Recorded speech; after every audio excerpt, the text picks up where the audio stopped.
Pascal, vous avez eu 2 doses, est-ce que vous feriez la 3e? Eh ben non. Finalement non. Non. Finalement non. Ben non. Parce que tout simplement, Pauline, je pense que y en a qui jouent pas le jeu. Il y a à peu près 10-15% de la population qui joue pas le jeu. Donc après, moi j'ai ma femme qui a eu pas mal d'effets secondaires au point peut-être de rentrer à l'hôpital. Bon, finalement, ça s'est estompé lors de la 2e dose. D'accord. On a fait l'effort pour pouvoir partir en vacances et puis parce que il fallait aérer les enfants, comme vous dites, ils portent le masque, bon c'est pas sympathique. Mais finalement, moi je me dis une chose, oui, le vaccin pourra nous sauver contre le Covid, mais Apolline, il nous sauvera que si tout le monde fait le vaccin. Donc si en fait aujourd'hui c'est toujours la même population qui fait l'effort d'aller se faire vacciner, qui va faire la 3e dose, pour que pendant des semaines et des mois, on vive encore sous des contraintes parce que certains ne se font pas vacciner, dans le pays des droits de l'homme, je trouve que c'est pas très égalitaire. En fait, vous en avez marre de payer pour les autres, quoi. C'est ça, puisque de toute façon, on ne sera jamais tous vaccinés, donc en fait, j'ai l'impression qu'on ne verra pas le bout du tunnel. Alors, je vous repose la question, Pascal, si tout le monde, tout d'un coup, si en effet, je sais pas, pour une raison ou pour une autre, les antivax se réveillent un matin en se disant, bon, bah allez, finalement j'y vais, et que toute la population se fait vacciner, alors là, s'ils montrent l'exemple, vous le ferez?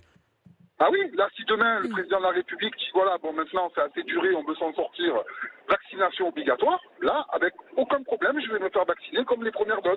Mais si c'est toujours les mêmes qui vont faire la 3e et qu'il y en a certains, excusez-moi du terme, mais qui se la coupent tous pendant que certains font des efforts, je trouve que c'est pas très cohérent pour l'ensemble du pays. Et puis on aimerait que nos enfants puissent aller à l'école sans porter le masque. On aimerait pouvoir retourner au cinéma. Je sais que tout à l'heure, vous posiez la question aussi du pass sanitaire. Bon, il n'y a pas longtemps, là, ce week-end, on est allé au cinéma. Effectivement, ils continuent de contrôler le pass. Bon, au restaurant, c'est un petit peu plus aléatoire. Oui.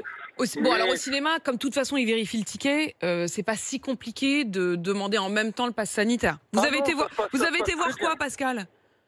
On a été voir un dessin animé pour les enfants. Ah, c'est sympa ça. Vous avez été voir quoi? Vous vous souvenez du nom? Le nom, je m'en rappelle plus très bien. C'était bien. Non mais pareil, Pascal, je partage, moi aussi, c'est souvent l'occasion de la sieste. Le cinéma avec enfants, on n'est pas forcément très attentif au scénario. Est-ce que ça leur a plu?